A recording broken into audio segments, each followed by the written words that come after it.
Donc nous en sommes au chapitre 63 que j'ai appelé la scotomisation.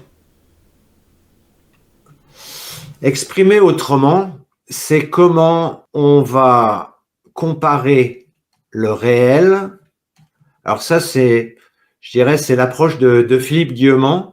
Comment on va comparer le réel à la réalité.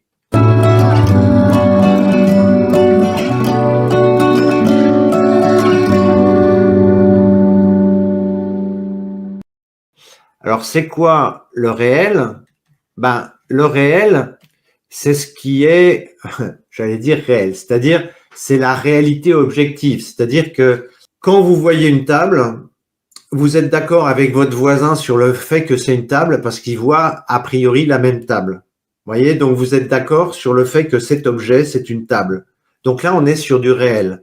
Par contre, si vous voyez quelqu'un qui est sous l'emprise de substances et qui voit un éléphant, là, on va parler de réalité. C'est-à-dire que la personne qui est sous substance va être dans sa réalité. Et donc, toute la difficulté, c'est de se rapprocher le plus possible du réel dans notre compréhension du monde et de s'éloigner de notre réalité, puisque notre réalité, elle passe par des filtres. Elle passe par des filtres de notre esprit.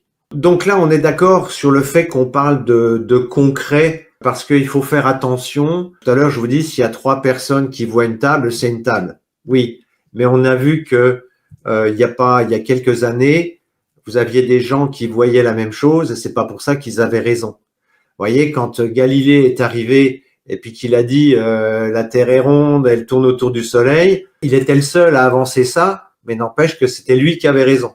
Donc c'est pas parce que vous avez un groupe de gens qui dit la même chose que c'est forcément le réel. Hein, il faut se méfier des biais. Et ça, la science peut être intéressante quand on est dans le domaine, je dirais, de l'observable, parce que ça permet d'objectiver. C'est-à-dire que le réel, on pourrait parler de réalité objective et dans la réalité, on pourrait parler de réalité subjective. C'est-à-dire que la réalité subjective, c'est comment la personne va percevoir la réalité par rapport à ses filtres, à sa psychologie, à son histoire. Il faut se méfier aussi dans ce type de configuration de ce que les gens appellent l'intuition. C'est Étienne Klein, qui est un physicien, qui le décrit très bien, où intuitivement, si je vous dis, vous lâchez une boule de pétanque et une plume, qu'est-ce qui tombe le plus vite? Intuitivement, vous allez dire, c'est la boule de pétanque. Bah oui, sauf que ça, c'est la perception, je dirais, intuitive, mais que la réalité, dans le vide, eh bien, les deux tombent à la même vitesse. Donc, vous voyez qu'à certains moments, enfin, l'intuition peut nous agir comme un filtre, peut nous amener à déformer la réalité et la compréhension du monde. Et c'est pour ça qu'il y a eu cet avènement de la science, parce que la religion s'occupait de l'invisible, et puis à un moment donné, il y a des gens qui ont dit faudrait quand même s'occuper de la réalité vraie et voir ce qui se passe un petit peu. Et donc, on a fait la bascule, on est allé vers la science pour vouloir tout prouver. Mais on s'aperçoit que on est dans une autre forme de déviance, puisque si vous posez la question à un scientifique, alors l'acupuncture, ah ben non, l'acupuncture, ça marche pas, ça n'existe pas, c'est de la foutaise, c'est machin. Vous voyez? L'homéopathie, ah mais non. Bon, heureusement maintenant, la physique quantique nous amène, je dirais, des réponses qui sont intéressantes sur tout ce qui concerne le monde de l'invisible. Mais il y a quand même pas mal de résistance. Donc, quand ce réel, cette réalité est déformée par le filtre de la psychologie humaine, eh bien, la personne a sa propre réalité des choses, et ça va être un petit peu ennuyeux à certains moments de la ramener à une certaine réalité. Et en l'occurrence, quand on est dans le cadre du développement personnel, pour les gens qui essayent de comprendre un petit peu comment ils fonctionnent, qui essayent d'être un peu mieux dans leur vie, de ranger un petit peu ce qu'il y a dans notre tête, même si Philippe Guillemant nous explique que la conscience n'est pas le produit du cerveau, mais bon, on va dire par abus de langage qu'on essaye de ranger les choses. Eh bien, dans le cadre du développement personnel, vous avez des personnes qui vont réagir d'une façon résistante, on va être élégant, qui vont résister à des idées qui mettent en lumière leur ombre ou qui mettent en lumière des comportements ou des raisons qui sont pas forcément recommandables.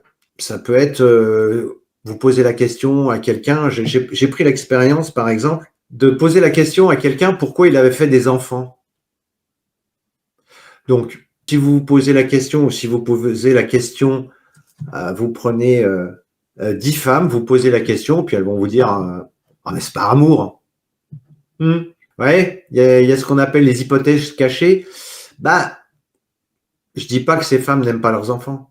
Je dis qu'il y a peut-être d'autres raisons et qui parfois sont plus prédominantes, sont plus importantes que l'amour.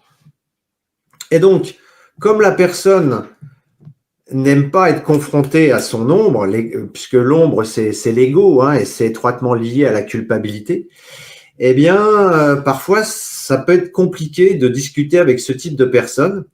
Et là, ce sont les systèmes de défense qui vont s'activer. Vous savez, ces systèmes de défense dont je vous avais parlé, je crois que ça devait être avant les vacances, en 2024. Et ces systèmes de défense, pour ceux qui ont raté le film, vous avez le système Maso, où la personne va dire oh non, mais c'est pas de ma faute. Il y a une notion de déresponsabilisation. J'y peux rien. C'est de la faute de mes parents. C'est de la faute du virus. Enfin, c'est de la faute de l'extérieur, mais c'est pas moi. Je suis pour rien dans cette affaire. Vous avez le système de défense orale où la personne compense de diverses façons avec en mangeant, en buvant, etc. Le schizo, lui, le système de défense schizo amène plutôt la personne à fuir dans le rêve, ce que j'appelle le monde de oui-oui. C'est-à-dire que si vous dites à la personne « Et si tu avais fait des enfants pour toucher les allocs ?» Et là, ah mais non, mais c'est pas possible qu'une mère fasse des enfants pour toucher les allocs. Non, mais qu'est-ce que tu vas… Vous voyez, c'est le monde de oui-oui. Donc la personne a un peu du mal à descendre sur terre. Bah si, il y a des gens qui font des gosses pour les allocs. Je dis pas que c'est tout le monde, mais ça arrive. Donc ça fait partie de la vraie vie. Mais ça ne fait pas partie… La personne n'arrive pas à se l'imaginer. C'est hors de ses capacités de conceptualisation. Vous avez un système qui est souvent activé, qu'on appelle le système de défense psychopathe, où là, la personne va vous s'opposer en pensant être au-dessus de certaines considérations. Et puis là, en général, elle vous dit, mais t'as rien compris, t'es vraiment à côté de la plaque, tu racontes vraiment n'importe quoi. Je sais quand même que si j'ai fait des enfants, c'est par amour, je suis quand même bien placé pour le savoir. Et là, on sent bien qu'il y a un bras de fer et que de toute façon, c'est compliqué. Donc, il y a un rapport de force. Et puis, vous avez le système de défense de type rigide où la personne va dire « Je vois vraiment pas de quoi tu parles, quoi. Ça n'évoque absolument rien pour moi. » Et là, vous voyez que l'information ne pénètre pas. La personne est coupée de son émotionnel parce que si elle se disait « Ah bah ouais, c'est vrai, tiens, ouais, si. » L'idée de faire des enfants pour avoir le statut de mère, par exemple, pour avoir un statut social, pour que dans les salons, je puisse dire « Ah, j'ai des enfants, je suis une mère, c'est moi qui les ai faits, et regardez comme ils sont beaux. » Moi, je connaissais quelqu'un, quand on allait chez lui, le truc, c'était ses enfants faisaient de la musique, en particulier du violon. Et puis, il y avait toujours ce moment après le repas. Écoute, Dimitri, tu vas bien nous jouer un petit morceau pour montrer à tout le monde comment tu as progressé. Vous voyez, c'est regardez mon fils comme il est beau, c'est moi qui l'ai fait. Vous voyez, bon, ça c'est bien pour nourrir l'ego, quoi. Alors, bien sûr que cette personne aimait ses enfants, mais il y avait d'autres choses derrière, quoi. C'est ça que je veux dire. Et donc, quand l'information ne pénètre pas, c'est là où on est dans le cadre de la scotomisation. C'est-à-dire que si on prend la définition, eh bien, ça désigne, je cite, en psychologie, l'une des formes du déni. un mécanisme de défense par lequel le sujet nie l'existence de faits qui ont été vécus, mais qui lui sont intolérables. Si vous dites à une mère, non mais t'as juste fait des enfants, c'est pour avoir un statut de mère, ou c'est pour le plaisir d'être enceinte, d'avoir eu un gros ventre à un moment donné, et puis de dire au mec, regardez, moi je suis capable de porter un enfant et pas vous. Si vous lui dites ça, ça peut être parfois un peu rugueux. Et la personne va activer le déni en disant non, non, moi j'ai fait des enfants par amour, j'ai pas fait des enfants pour avoir un gros ventre et me la péter quand j'étais enceinte. Vous voyez? Alors, si vous faites le tour du propriétaire, vous verrez, si vous discutez un petit peu d'une façon un peu intime ou avec des gens, vous verrez que ce système de défense est très, très souvent, et c'est ce qu'on a, on va dire, entre comment on va dire, pour être élégant, les matérialistes qui sont attachés à l'ancien monde et qui étaient très attachés à la soupe, et puis les spiritualistes qui sont plutôt classés complotistes et qui essayent de voir dans une direction un petit peu plus large, quoi. Donc, pour celles qui ont vu les épisodes précédents, la capacité à transformer le réel, ça renvoie à un mécanisme, à des énergies de type 9. Les gens qui sont sous l'emprise du 9 ont une capacité à se raconter des histoires qui est hors norme. C'est-à-dire que la réalité devient leur réalité et c'est vraiment la capacité à voir les choses comme on a envie de les voir et pas comme elles sont. Pourquoi c'est important de prendre du recul par rapport à ça? Parce que je vous parle de guérison spirituelle depuis un moment avec ma flèche verte qui est le chemin de vie et la flèche rouge qui s'écarte du chemin de vie. Et la guérison spirituelle, ou quand on va sur le chemin du développement personnel, ça suppose de faire émerger à la conscience justement ces différentes problématiques karmiques et leurs implications dans le but de les résoudre. Mais pour ça, il faut que la personne accepte de connecter à son ombre et qu'à certains moments, on puisse avoir fait les choses pour de mauvaises raisons. Et qui n'a pas fait des choses pour de mauvaises raisons? On est tous passés par là. Bon, après, il y a peut-être des chanceux qui étaient alignés, mais moi, j'aurais une liste longue comme le bras en ce qui me concerne. Donc, tant que la personne est dans le déni ou dans la scomotisation, eh bien, il n'y a aucune évolution possible, puisque la personne ne veut pas connecter à son ombre. En soi, bon, so what? Sauf que si elle ne veut pas connecter à ça, elle peut pas transformer. On ne peut pas transformer quelque chose qu'on ne reconnaît pas. Quand je dis reconnaître, c'est pas ah je m'excuse ou j'ai non. Quand je dis reconnaître, c'est le voir là devant soi et en disant maintenant il faut que je le transforme, il faut que je m'en libère. Et c'est ça reconnaître, c'est reconnaître le besoin de se libérer de ce mécanisme. Et donc, ça reboucle sur ce que je vous ai partagé sur cette notion de somatisation, c'est-à-dire la capacité à exprimer des problèmes à travers le corps. Votre corps vous parle. Quand vous tombez malade, c'est pas le fruit du hasard. Ça concerne aussi les accidents ou les signes que le cosmos peut vous donner. Et ça doit vous renseigner.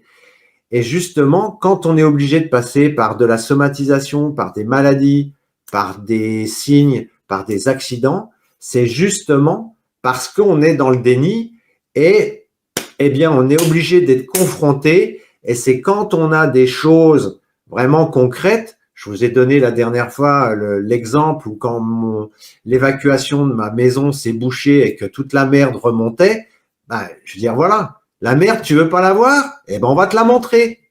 Voilà, c'est tout. Une fois qu'on a compris le mécanisme et qu'on a accepté, on se dit, ok, d'accord, le cosmos m'envoie un signal, donc maintenant, je vais voir où est-ce qu'il y a de la merde qui remonte et je vais voir où est-ce qu'il faut que je m'en occupe. Mais sinon, la personne reste dans je subis. Ah bah j'ai pas de chance, j'ai mon tuyau qui s'est bouché et puis il a fallu que je nettoie toute la merde dans ma salle de bain. Bah oui, mais non, mais là on est en mode maso, j'ai pas de chance. Bah non, c'est pas qu'on n'a pas de chance, c'est qu'en fait le cosmos sur ce coup-là, il a été sympa, sauf qu'il nous donne un signe concret sur quelque chose que l'on ne veut pas voir et où on est dans le déni.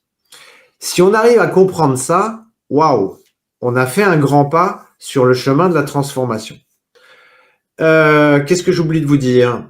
Donc, le premier pas, c'est déjà de reconnaître que le cosmos vous donne des signes, que ces signes, ils sont concrets justement pour donner une forme à votre problématique.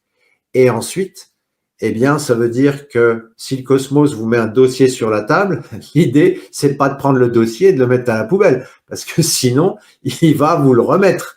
Et puis là, il va vous remettre un dossier encore plus épais et encore plus lourd. Hein, ça, c'est clair. Donc, que moi, j'aime partager, en fait, dans ces moments ces formations en développement personnel, c'est ces mécanismes-là.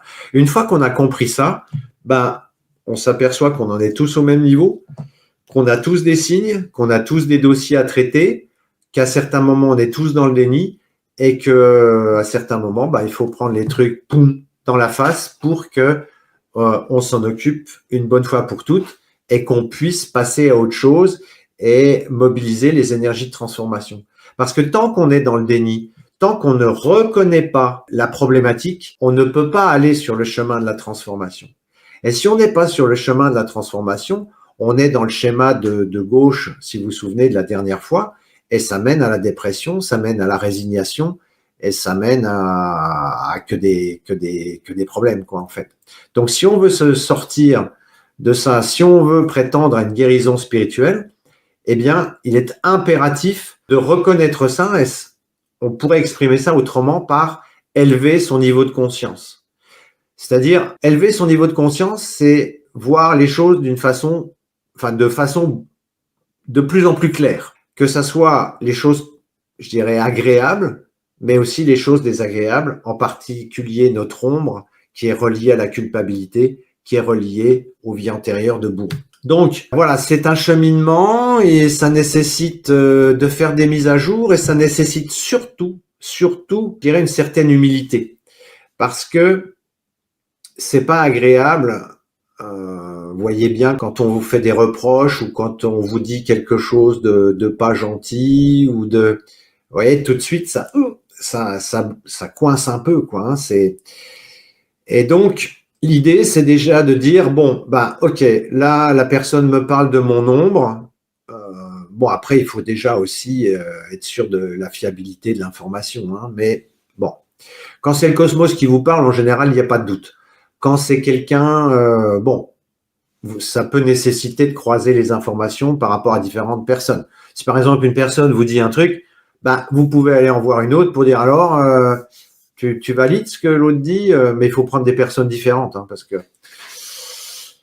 Et puis là, ça peut mériter réflexion. Si vous avez lu La liberté d'être d'Annie Marquet, dont je vous ai parlé il y a déjà longtemps, et je crois que le livre ne se trouve plus d'ailleurs, eh bien, Annie Marquet parle de l'orgueil spirituel.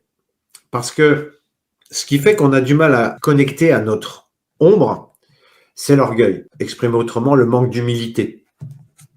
Mais vous avez des gens qui vous font croire qu'ils évoluent dans le monde du développement personnel, sauf que, en fait, ils tournent autour du problème. Et combien de fois j'ai rencontré des personnes qui me disent « Pourtant, avec tout ce que je fais, avec tous les stages que j'ai faits, avec toutes les personnes que j'ai rencontrées, ben oui, mais tu vas pas au nœud du problème. » Et le nœud du problème, il n'est pas compliqué, il est indiqué par votre chemin de vie. Donc, pour ceux qui ont raté le film, je vous renvoie aux instants sagesse précédents. Avec votre chemin de vie, vous savez dans quelle direction il faut aller. Donc, si vous n'allez pas dans cette direction, bah, vous tournez autour du pot. C'est comme si vous disiez, ah bah dans ma maison, bah, j'ai changé la nappe sur la table, là j'ai mis un cadre, là j'ai mis un joli vase, machin, mais en fait le toit il est percé et ça pisse toujours et puis ça ruine votre décoration pour laquelle vous avez mis beaucoup d'attention. Donc, il arrive un moment où il faut procéder avec méthode et il faut d'abord s'attaquer au nœud du problème, s'attaquer au toit de la maison et puis après, on s'occupe des détails. Et c'est bien souvent ce que les gens font à travers une forme d'errance, je dirais, thérapeutique ou d'errance spirituelle, où ils vont passer de gourou en gourou, de technique en technique ou de stage en stage, etc. Et ça n'avance pas dans leur vie parce qu'ils s'occupent de détails. Mais le nœud du problème, il n'est pas abordé. Et ça, moi, je le rencontre très, très souvent. Et c'est pour ça qu'à certains moments, je casse les pieds aux gens parce que moi, j'appuie tout de suite là où ça fait mal. Voilà. Donc, c'était un peu ce que j'avais envie de partager ce soir avec vous sur cette nécessité, si vous voulez aller sur le chemin de la guérison spirituelle, c'est d'activer l'humilité. Donc, si vous activez l'humilité, ça veut dire que vous acceptez votre ombre. Et si vous voulez être doux avec les autres, il faut déjà commencer par être doux avec vous. Donc, c'est vous dire, ouais, ok, là, j'ai peut-être dans cette vie ou dans d'autres vies, j'ai peut-être pas forcément été sympa. Bon, ben, c'est parce que je m'en suis pas rendu compte. Mais de toute façon, ça sert à rien de se punir, ça changera pas les choses. L'idée, c'est de se transformer pour ne pas reproduire les mêmes bêtises dans la fin, enfin la suite de la vie ou les autres vies. Une fois qu'on a activé l'humilité, qu'on a connecté à la problématique, bah, c'est mettre en place à travers justement là différentes techniques ou différents thérapeutes ou parfois ça peut se faire aussi tout seul, résoudre le truc et ensuite ben on continue son chemin et puis c'est là où on capitalise sur une évolution.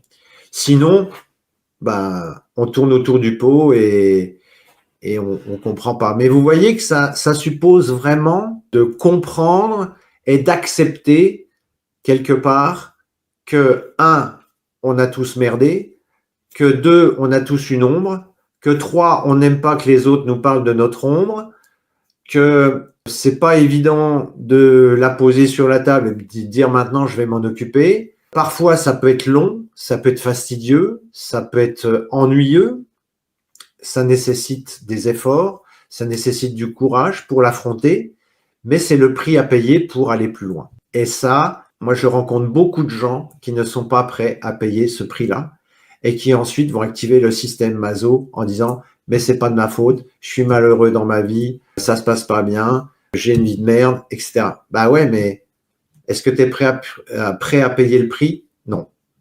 Bon bah voilà.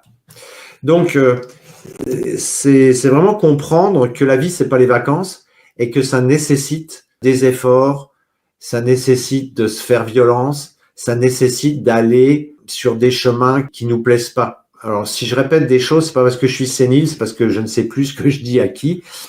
Et si vous avez vu le film Himalaya, où vous avez, je crois que c'est, je sais plus si c'est Siddhartha ou si c'est le Dalai Lama ou je sais plus qui c'est. Et en fait, ils sont en train de fuir dans l'Himalaya et il y a le moine.